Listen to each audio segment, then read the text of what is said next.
Hi, my name is Eloy Kapote.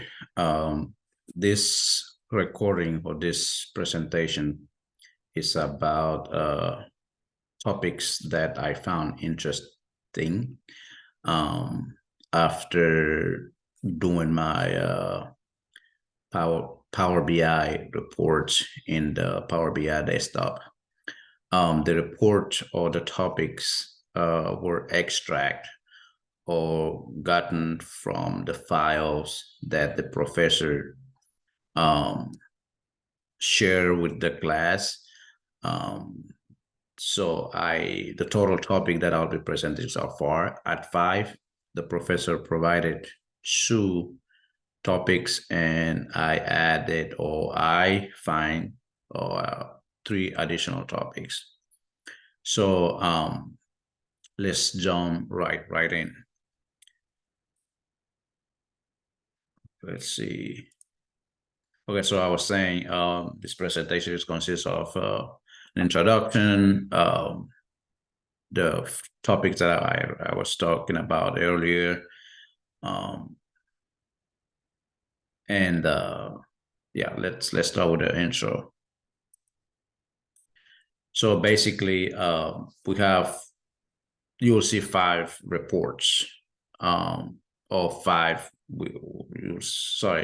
You'll see 5 different research topics. These 5 different research topics. 2 of them I got them from the housing price housing price index file, and then the 3 other research topic I got them from the COVID-19 cases file. So the first 2 file, our housing data report, will focus on the HPI per state and HPI for the top 5 states since year 2000. And the 3 other reports will consist on the data produced, number of cases per state, the latest cases per state, and the year-over changes in case frequency. So you may see an abbreviation YOY. It means year over year. So let's start with the first research topic. Here, obviously given by the professor, the research topic, I just pulled the data. Which state had the highest and lowest housing index relative to the base index price of 100. So in the left side here, we have state, and the housing price index, we have it here at the bottom. So obviously, we can see here, you can see here that DC had the highest aggregate HPI with a 151 relative to the base index price of 100.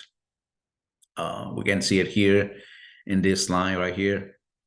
And then Michigan had the lowest with a 78 HPI against, base price. DC and Hawaii obviously had a relatively high HPI compared to other states. So you can see here, Hawaii had like 140, and DC here has 151. So this was the first topic.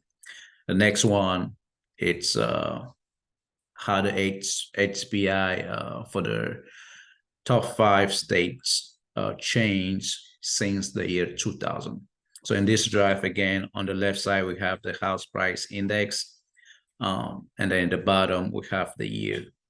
So there are 5 states here with different colors. And you can reference that as well here. The blue represents the state. Actually, the blue is the DC state. The purple or dark blue is Florida. The orange is Hawaii. Purple, I think, is Maryland. And then pink is North Dakota. So here we can see how the price changed over, let's see, we can see here that the top 5 HPO were, and I just went over it, and DC has retained consistently high. So we can see the line here from DC, how it kept going, like it barely experienced a drop. And then in Hawaii almost close to DC, but not that close. North Dakota, yeah, Dakota, it went up, but it's lower than these 3 states right here, DC, Hawaii, and Florida. And then Maryland obviously experienced like a little bit of drop. Yes, a little bit of drop here in this line. And then Florida actually experienced a real drop because it went all the way up, went down compared to all these 4 lines right here. And then after 2020, it rapidly went up. So that's why Florida has the highest increase in HPI since 2010. And then North Dakota remained impervious to 2007 housing market crisis. Then the next research topic, it's which state had the most COVID cases between 2020 and 2023. So this is, you can obviously see here easily. Again, on the left side here, we have the states, and in the bottom here, we have the number of COVID cases. So here we can see here that California had more than 2,500 cases, followed by Florida and Texas. So, and that this one here affected as Diamond Princess here, and again, so this it's the data that I pull from that COVID case file, the cases, the state that had the most COVID cases in the years of 2020 and 2023. So yeah, so the next research topic is how did the state fare in year-over-year caseload management? How did the state fare in year-over-year caseload management between 2021 and 2023? So again, you have a reference here. We have January 2021, January 2022, and January 2023. And then you have year-over-year COVID cases by state between 2021 and 2023. We see here that Texas had one of the highest variability in reduction of cases. So basically, like, Texas really managed to go through the procedure, the steps to kind of avoid the spread of COVID-19 between 2021 and 2023, and most states register a lower caseload of year-over-year. So basically, most states were showing how they were progressing over these 3 years. And California and Arkansas recorded a consistent reducing caseload for the 2 years. So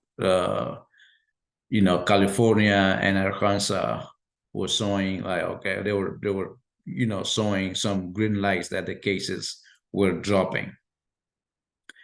And then the final research topic is which state had the highest COVID cases as of February 8, 2023.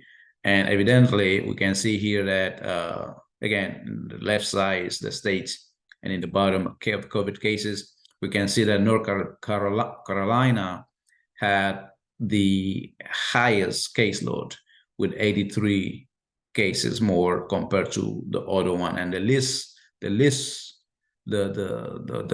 state that didn't have a lot of caseload is Delaware. It's all the way in the bottom here. So that's the data I could gather. Overall, I think that this research topic was very interesting. Back when we had COVID going on, this is something that I did not pay attention to. So by me doing this project, I could see with the data provided how COVID-19 was affected in different states and which state had the higher case load of COVID-19. Like we came back here in for California. Actually, I'm surprised. Not that I'm surprised. I didn't know that was the case. So this is the presentation. I hope it's informative, and I hope you guys going to find it helpful. Thank you. Stop sharing.